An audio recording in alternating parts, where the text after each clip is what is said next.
इन खातून ने कभी सोचा भी नहीं था कि बाजार से घर तक का 5 मिनट का फासला इनकी जिंदगी का सबसे लंबा सफर बन जाएगा। गाड़ी में बैठते ही इनको और इनके 20 साला बेटे को यरगमाल बना लिया गया। 2 घंटे तक जिंदगी और मौत के बीच अटके हुए माँ बेटे को कराची की सड़कों पर घुमाया गया, लूटा गया, यहाँ तक कि उनके एटीएम से भी तमाम रकम निकाल ली गई। रेजिस्ट करना चाहती थी, मैं छीनना चाहती थी अपने बेटे को उसके हाथ से, मगर आई कुडंट डू एनीथिंग, मैं कुछ भी नहीं कर सकी। ये आपने वाकया पुलिस में क्यों नहीं रिपोर्ट कराया? रिपोर्ट मैंने इसलिए नहीं कराई कि एक तो उसका फ़ायदा नहीं है कोई अव्वल बात, और दूसरी बात ये है कि बिकॉज ऑफ डर, दोनों तरफ से हमें तो डर है। इस तरह की वारदातों को कराची के शहरी फ्लैश किडनैपिंग या एक्सप्रेस किडनैपिंग के लक़ब से पहचानते हैं, लेकिन पुलिस के पास फिलहाल इसका सिरे से कोई रिकॉर्ड ही नहीं। शॉर्ट टर्म की किडनैपिंग की रिपोर्ट मेरे पास एवीसीसी में आज तक कोई नहीं है।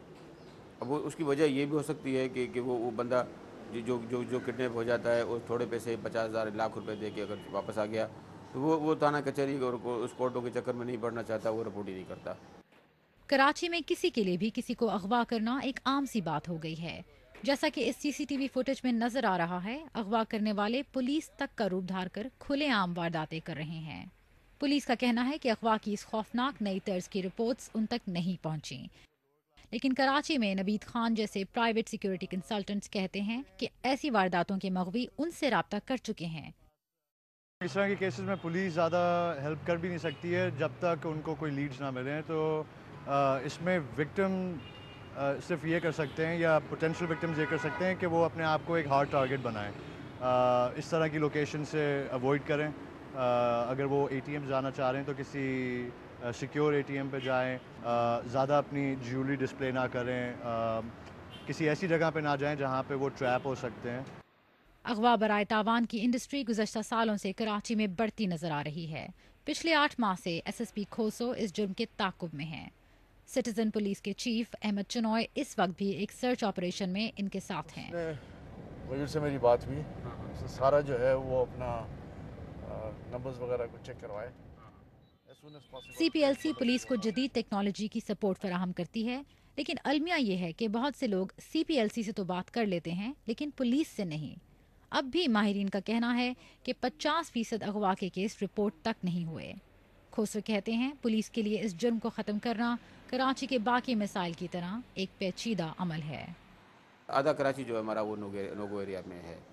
अब वो ऐसे सेफ हेवन है कि जहाँ हम पुलिस तो फ्रीली हम नहीं जा सकते, फ्रीली कोई भी काम नहीं कर सकते, फ्रीली हम ऑपरेट नहीं कर सकते।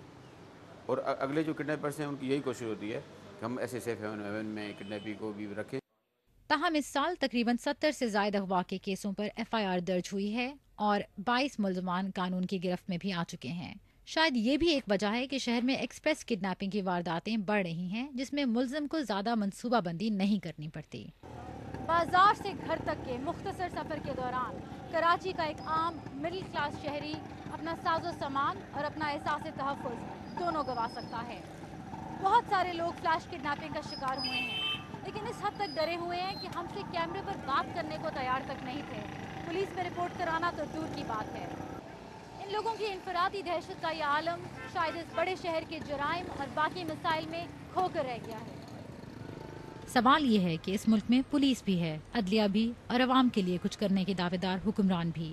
फिर भी एक्सप्रेस किडनैपिंग का निशाना ये आम खातून किसी पर भी एतमाद क्यों नहीं कर पा रही।